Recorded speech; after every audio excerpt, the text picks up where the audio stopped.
Hoje nós vamos comentar um pouquinho sobre romantismo, tá? Então nós vamos ver neste vídeo o contexto histórico, as origens e as características gerais, tá? Tudo, beleza? Vamos lá.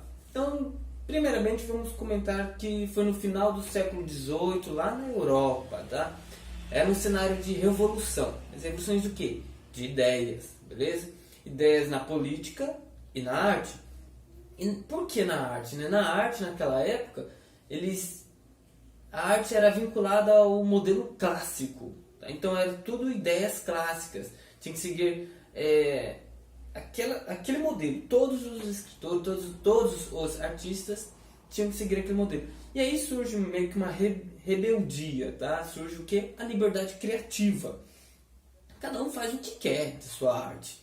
E aí, por causa disso, surge aí um pouquinho, começa o início do romantismo, tá? Na verdade, o romantismo, essa parte romântica sempre existiu, é óbvio, né? No entanto, foi nesse período que foi exaltado, tá? Foi nesta época que a parte de emoção foi exaltada. Surgiu mesmo, foi lá na Alemanha, com as publicações do livro, a publicação de Johann Goethe, que é Os Sofrimentos do Jovem Werther. Tá? Então, foi a publicação disso, teve início ali na Alemanha, olha isso que interessante, e também lá na Inglaterra, mais ou menos no início ali do século XIX, e com rejeição desses modelos clássicos aí. Tá? Os artistas também começaram a aderir a essa ideia de que cada um cria o que bem quer. O interessante é que a linguagem é uma linguagem simples, tá? Era uma linguagem melodiosa, que valorizasse as referências do passado nacional. Então eles valorizavam o passado do país ali. Tá? E aí nós vamos comentar isso mais a fundo logo. E apesar de ter surgido ali na Alemanha, depois ali na Inglaterra, afirma-se que coube à França a disseminação do romantismo no mundo. Então foi a França que divulgou praticamente, né, todos os países naquela época achavam a França como um modelo para ser seguido. Tá? Aqui no nosso país, do Brasil, coincide justamente com o processo do quê? De independência, a independência do país. Então naquele momento era fundamental o quê? O surgimento do quê? Ou seja, de estabelecer a nossa própria identidade. E aí os artistas, óbvio, né, e os intelectuais começaram a buscar referências, né, em outro país, no caso na França, mas com a ideia central de criar a nossa própria identidade. Tá? Foi em 1836 a publicação de Suspiros Poéticos de Gonçalves de Magalhães. Tá? E aí teve a marca do início do romantismo, desse movimento aqui no nosso país. Sobre algumas características, tá? Vamos colocar características gerais, tá? Envolve no mundo inteiro. Então vamos começar falando sobre a liberdade criativa. Então a liberdade criativa nada mais, nada menos é o que? A obra deve ser livre, tá? De expressão do artista e não preencher regras e modelos. Então o artista, ele escrevia aquilo que vinha dele e não que seguir modelos de outros artistas, de outras obras, tá? Então era individual essa liberdade criativa. Cada um cria o que quer, seria mais ou menos assim. E com base nisso vem o que? O sentimentalismo. Tá?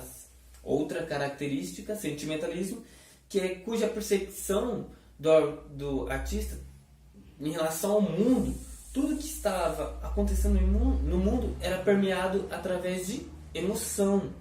Então não importa se a emoção era negativa ou positiva, tá? Não importa o assunto tratado, tudo era voltado, permeado pelas emoções do próprio artista. E por causa dessas emoções surge o que? O subjetivismo. Tá bom? O olhar do mundo, não importa o fato da realidade, né? Mas como o mundo era visto, percebida pelo olhar do artista. Então o subjetivismo era mais ou menos isso. Não importa do jeito que o mundo estava ali, era o jeito que o artista via. E ele queria ver um mundo o quê? Um mundo perfeito. E aí surge outra característica, que é a idealização. E E essa idealização era o quê? O artista ele pensava assim, poxa, o mundo tá uma desgraça, tá horrível. Então eu vou fantasiar algo, vou imaginar algo, um lugar perfeito. Tá? Isso era idealização. E a idealização poderia ser uma mulher, poderia ser um local, poderia ser uma lembrança. E aí surge outra característica. Percebendo que uma característica vai levando a outra. Né? E foi levando a esta última característica que nós vamos comentar, que é a evasão ou fuga. Tá? Então o artista ele era insatisfeito com aquela época. Era uma época muito complicada. E ele busca refúgio em algumas características, como por exemplo o passado, busca refúgio na natureza, na religião, em vícios, né? E até mesmo em sonhos. Então, basicamente é isso, tá? Vamos reconsiderar aqui algumas características, tá? É a liberdade criativa, depois o sentimentalismo, subjetivismo, idealização, evasão e fuga. Beleza? Então hoje não, né? Nessa primeira aula vocês viram o que? O contexto histórico e basicamente as características. Contexto histórico tanto na Europa e a chegada aqui no Brasil. Na próxima aula, que é a Romantismo 2, vocês vão ver uma outra característica. Fiquem atentos, tá? Tchau, tchau.